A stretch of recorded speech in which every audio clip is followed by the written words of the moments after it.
Abarigani, Salam, Islam, Hetepu. This is Chief Noble Bandele El-Amin. The lecture on topic today will be the Moors in America around the colonial times. We'll also discuss the indigenous Moors who were here before Columbus.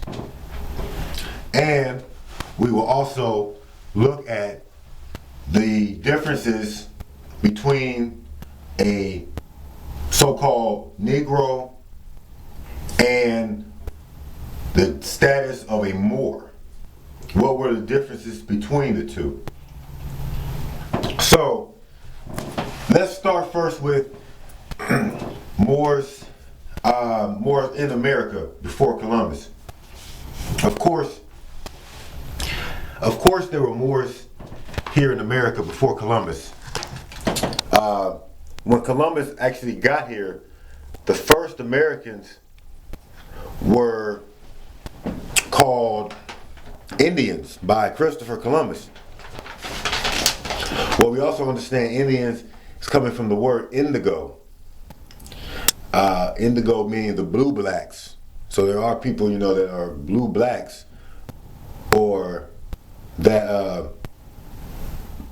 are so dark that they're blue. So looking at that, it's also looking at Avatar. When you look at the movie Avatar, you got blue, black, or blue hue beings that are the indigenous to the land. So, understanding that Moors have been traveling from Africa, or so misnomer Africa, from the motherland, traveling from the motherland to the Americas long before Christopher Columbus. This is evident when Christopher Columbus came here. He was met with dark-skinned natives. But the fact that Moors, for hundreds of years, thousands of years, had been seafarers, and that they were capable of traveling to America. You understand that Moors controlled the high seas even from 711 to around the 1800s of AD. That Barbary tribes were even giving Moors, money for tribute. So the fact that the ships would have been seaworthy of travel, and that this was able to show that African people would have quite by no mistake been able to travel to America. You have the different paths of water that are particular currents that travel off the coastlines of Africa straight to Americas. So it was not something new to the motherland African continent. But when you look also at the dark-skinned people in America, it's also, we're talking about the indigenous, or what they call Washita, Yamasees, those type of Moors, those Washita indigenous Moors, they are indigenous to the land before even the Mongoloid or type phenotype coming in through the Bering Strait and whatnot. A lot of the Washita indigenous dark people were already here. The Washita are said to derive their name from the Washita River, which flows out somewhere in Oklahoma. But the Washita are descendants of the Olmec, and they are Malian. You have Malian Moors who came here and mixed with Olmecs. And you got the Washita and those phenotype. The word Washaw means dark skin. Okay. Other natives around there that are dark was the Chawasha. The Chawasha, which you got Chawasha, you got Choctaw, you got Chickasaw, all those type names. Those people were dark skinned. The Chawasha, you see, and Washita, they are people who lived in Mississippi, Alabama, Louisiana. You got, and so then you got those. Then you also have the on the West Coast, you have dark skinned people living over there.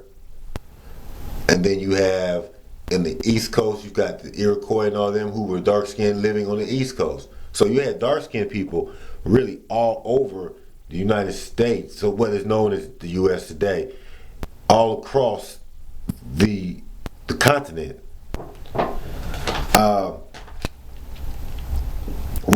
You look at the Moors from the continent of Africa, or what we know, misnomer Africa, you'll find that Moors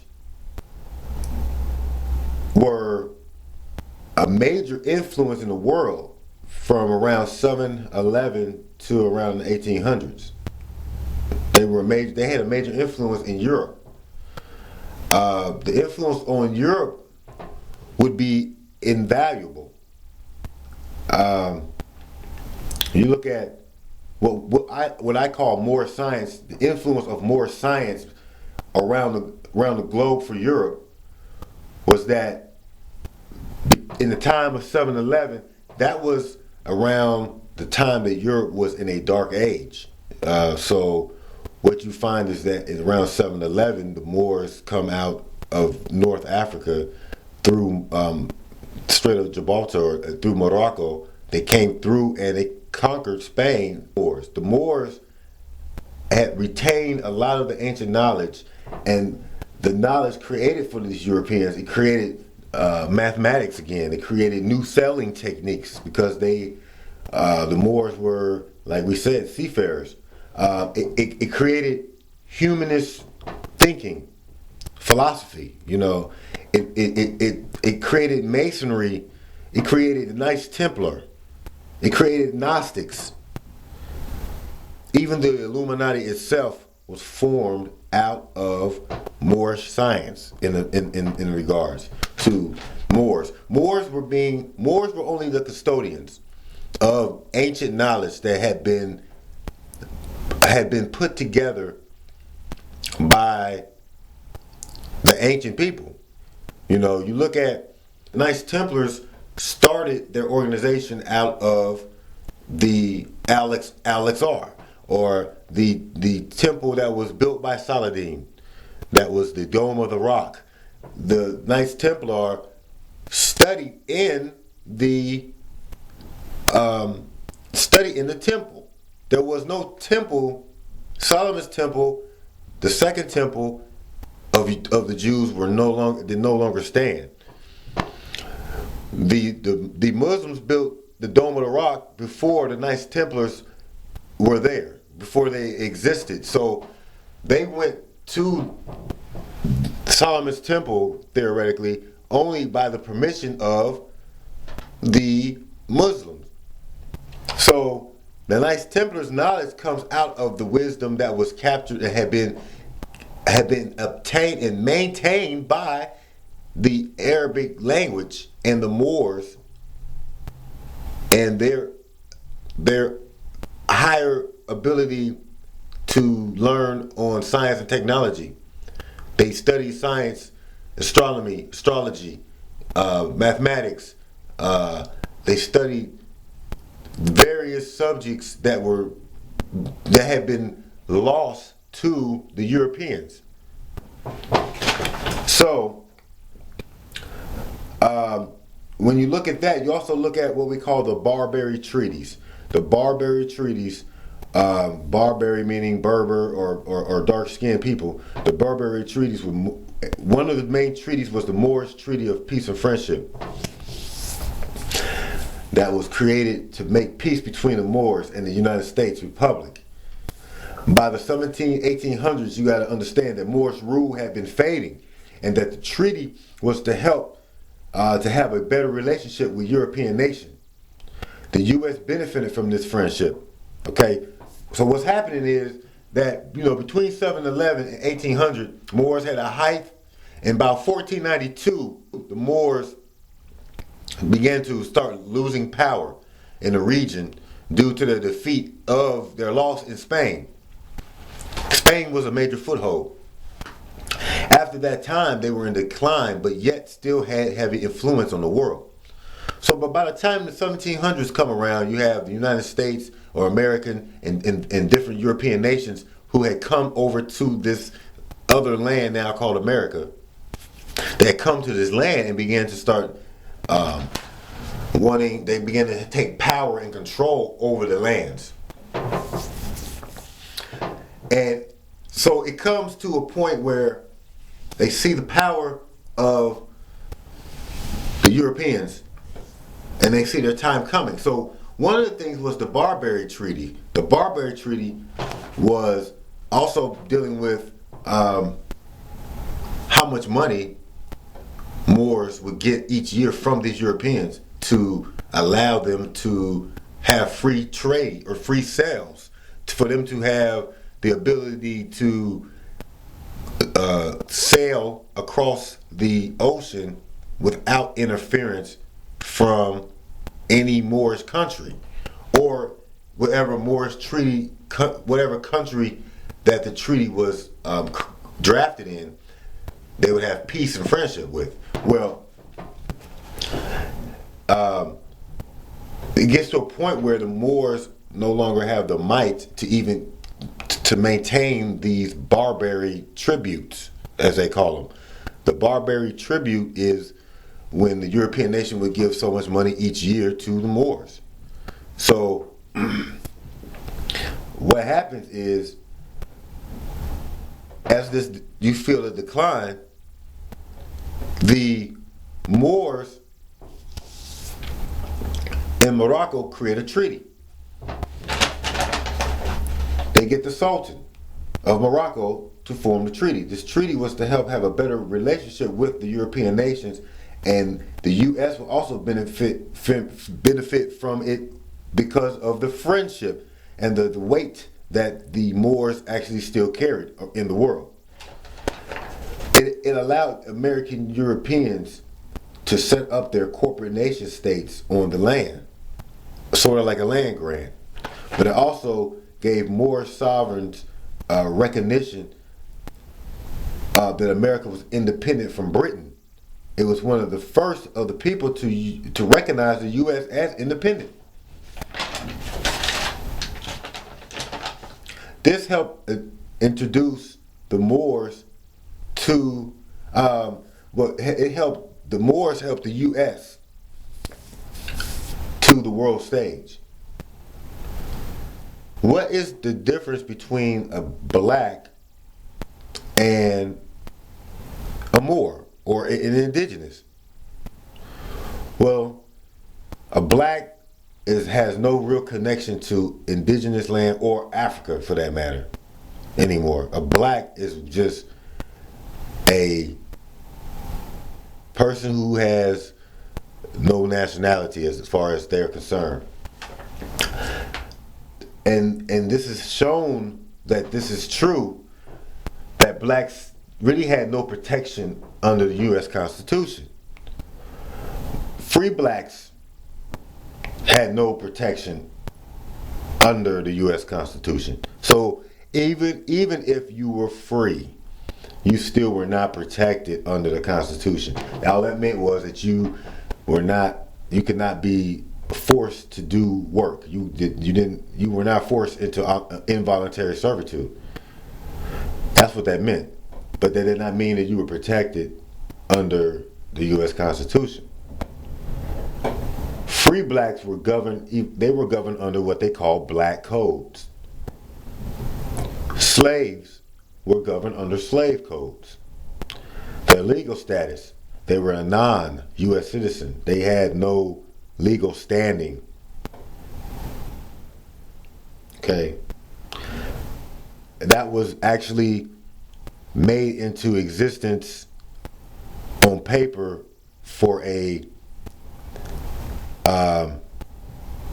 for the final word, as you will, by looking at the Dred Scot case, where it basically said that blacks lacked nationality and therefore cannot be a citizen. Now, because of that, the status of black left you with very, very, very, very limited legal remedies. Now, what made a difference? What is the difference between the black, him not having any rights, and a so-called Moor in your 1700? If you're looking at late 1700s, like 1780, in the 80s, 1780s, you'll find that Moors were distinctly, they were distinct from a black. They were not the same as black. When you look at the Journal of House of Representatives in 1789 to 1790, it is found that in the subjects of Morocco, there were 4 Moors that were captured by an African king. And I say African king, this is what it says in the statement. If you look at the Journal of House of Representatives, 1789, you'll find that it says, subjects of Morocco and 4 Moors were captured by an African king. It didn't say a Moorish king, as many say that it was the Moors that enslaved us. But African kings also played a part in the slave trade by selling out their own fellow tribes. But anyway, it says that the African king and it delivered the slave merchant who sold them into slavery in South Carolina.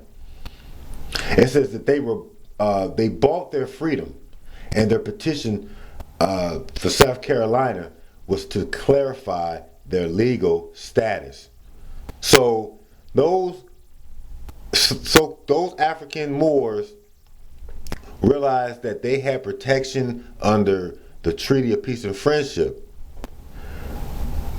by claiming their Moorish descendant or Moorish nationality. If they were able to claim themselves Moorish, that would allow them to be treated different because of the Treaty of Peace and Friendship. The Treaty of Peace and Friendship allows Moors to be here in the states and be treated equal. Now, in the Journal of House of Representatives, it makes the mention that if any Moor commits a crime, forbid that he does commit a crime, that he would be treated equal to a citizen of the state and not subject to the Negro Act. So there was a distinction between a Moor and a Negro. A Moor and a Negro were not one of the same. Why is the Constitution important? Because of Article 6, Section 2 in the Constitution, where it makes the statement that all treaties are the highest law of the land, or there's a supreme law of the land, and that all judges would have to adhere by that treaty. So the treaty becomes the actual law. And so dealing with the treaty, it would have freed many of those people who consider themselves black if they had understood the facts. So I hope this is short. We'll have short ones like this, but this is part one of the Moorish breakdown, New Kemit style. I will catch you on the next clip. I appreciate you for watching. Asante Sana. And that would be all. Tuta Nana.